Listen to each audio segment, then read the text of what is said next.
Hey guys! Welcome back to our vlog. So, nasa bakasyon na naman tayo guys. We are now in Medellin, Cebu. Kakarating lang namin kahapon guys. And this is the hometown of MM. So, excited na kami guys kasi nga kaka-rest na naman for a week. So, kasama namin guys yung mama ko and then yung mga fur babies namin. And isi-share namin guys yung mga ganaps namin dito while on vacation. So, for now guys, papunta kami ng LTO Medellin kasi si MM mag-renew siya ng kanyang driver's license.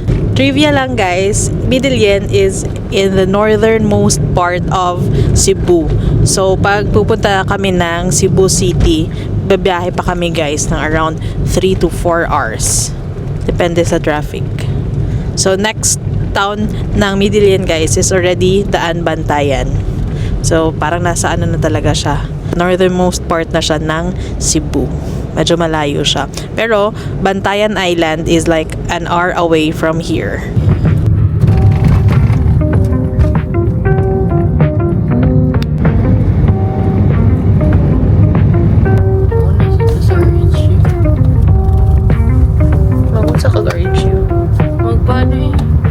Guys, para magpa-renew pala dito sa Medellin, kailangan muna ni MM magpa-medical, and then yung medical laboratory is nasa Bogo pala siya. So pupunta kami ng Bogo. Katabi lang siya ng Medellin guys, Bogo City. So punta tayo doon. Papunta na tayo ngayon guys ng Bogo City. Yung Medellin proper to Bogo City guys, around 15 minutes lang naman. Kasi malapit lang kasi. Ay, oo.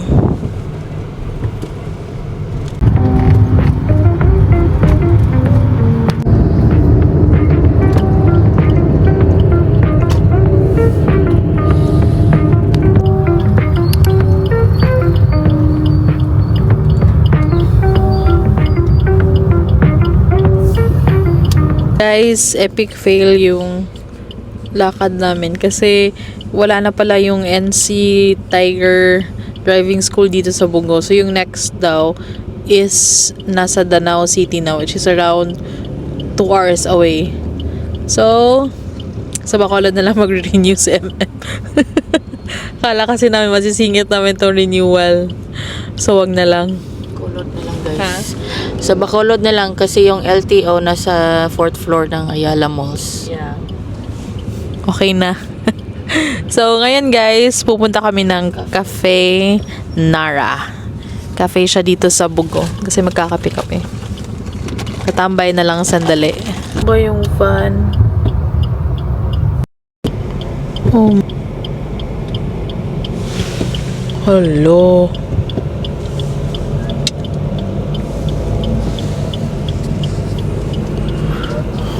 What happened? Pasok na tayo ng cafe. Cafe Nara. Cafe Nara pala siya. Akala ko Cafe Nara. Kape. Cafe Nara. Kape Nara. I heard Cafe Nara. Wala na gulis. Kalimot na gulis ko abataan. Turo na si gawas pa nga.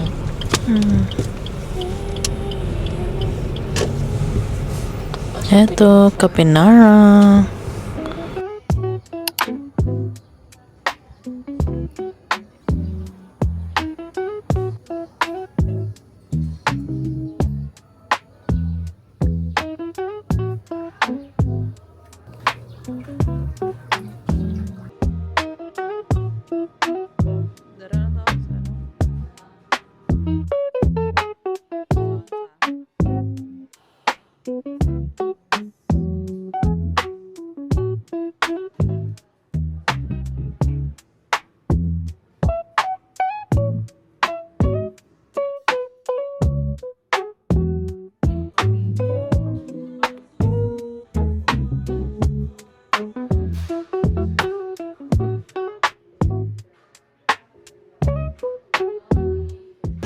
Hey guys, it's now dinner time and nandito kami sa barbecue sa Pantalan here in Bogo.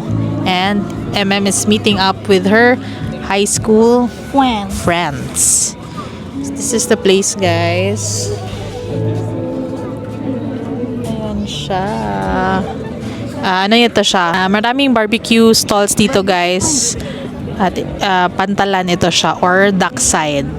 Usually pag umuwi kami dito sa Midillian, pumupunta talaga kami dito sa barbecuehan sa Pantalan here in Bogo kasi masasarap yung mga barbecue nila dito. As you can see, guys, marami yung iba-ibang barbecue stalls. So pili lang kayo kung saan nyo bet kumain. Ito, guys, yung Sally's sa friend yan ni MM. So usually dyan kung kumakain. Tapos ito yung dagat.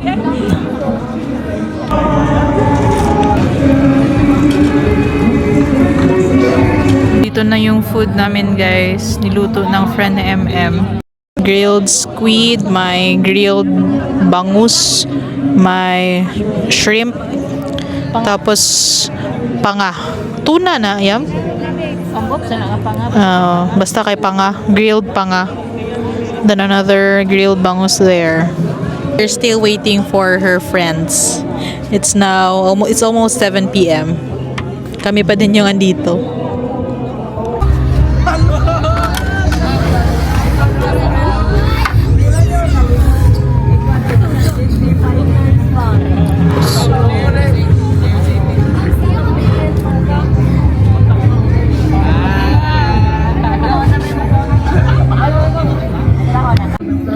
Guys, look at that. And that squid. My gosh. And then this one, the buttered shrimp. Excited to eat. Tapos with matching puso pa. Na hinahanap-hanap talaga namin. Kasi walang puso sa Bacolod.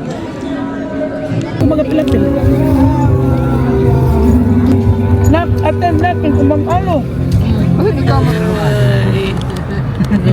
Dinner. Hey guys, it's now 5 p.m. and we are going to have our early dinner. So it's my mom's birthday and pupunta kami ng Bacau Garden Restaurant sa asa ganin ayam? Antipolo, Midillian. Sa may Antipolo, Midillian. So according to Google Maps, from our house, nasa mga 20 minutes siya. So, let's go! Kasama din namin yung mga fur babies, guys. Kasi it's a pet-friendly restaurant. And, andito din yung mother ko and yung parents na MM. Pero, struggle pa, guys. Andito sa akin si Coffee, tsaka si Riri.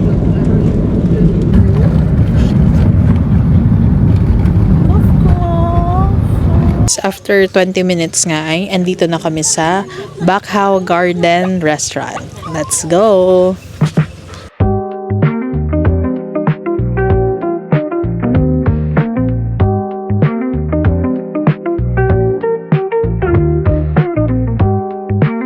This is it, guys. Bacau Garden Restaurant. So it's like 15 to 20 minutes away from Midillian proper. And, andito kami. Papakita ko sa inyo yung place. So, malaki pala siya, guys. Tapos, marami silang tables and chairs. May mga second floor din. Oo. So, nagpa-reserve na kami. Pero so far, wala pa naman masyadong tao. Kasi medyo early pa. Okay, dito kami, oh. Para medyo exclusive lang. So, I'll show you later, guys, yung mga food na in-order namin. Ito yung place, guys, pag sa labas. Tapos, malapit to siya sa dagat. Actually, across lang. Yun. Dagat na yan siya, guys. I don't know if nakikita nyo. Ito. Moralte Beach Resort. Itong place na to, marami siyang mga beach resorts kasi nga sa dagat. I can smell. the food.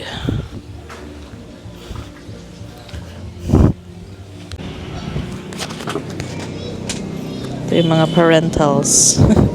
Si Riri. Riri! Coffee! Coffee boy!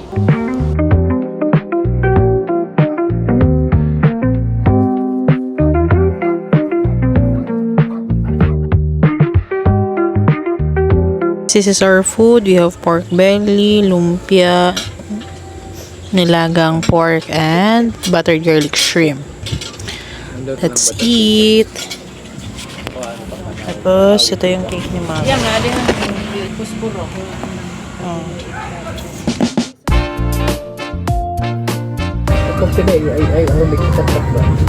Sige, picture yan.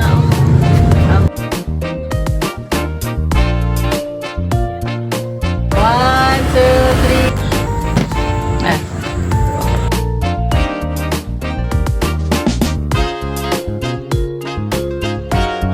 Yay! Load na. Oh. Happy 51st.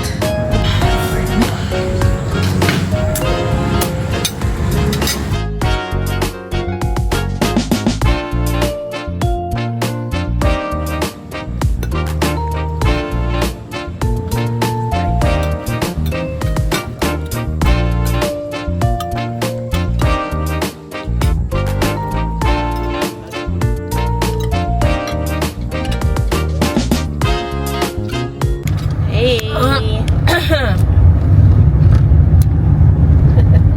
Gasolina na yan.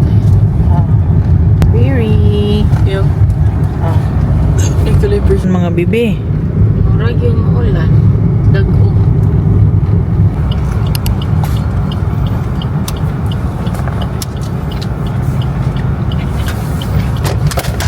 Nawan ah.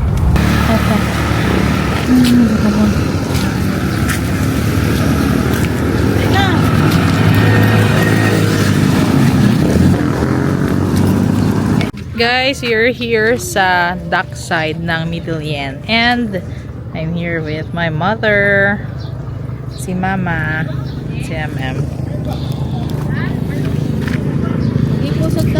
So, walking namin to mga for babies, guys. Bye! It's now 5 p.m. guys, and ang ganda dito mag-chill. So, yung kabilang side nito may mga barbecue spots. Ito. Yan. Tapos dito tayo. Bago lang to siya actually.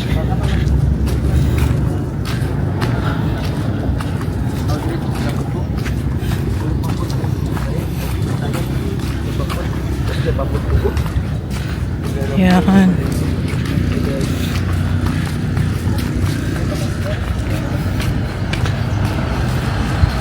Malaki rin pala dito guys, oh.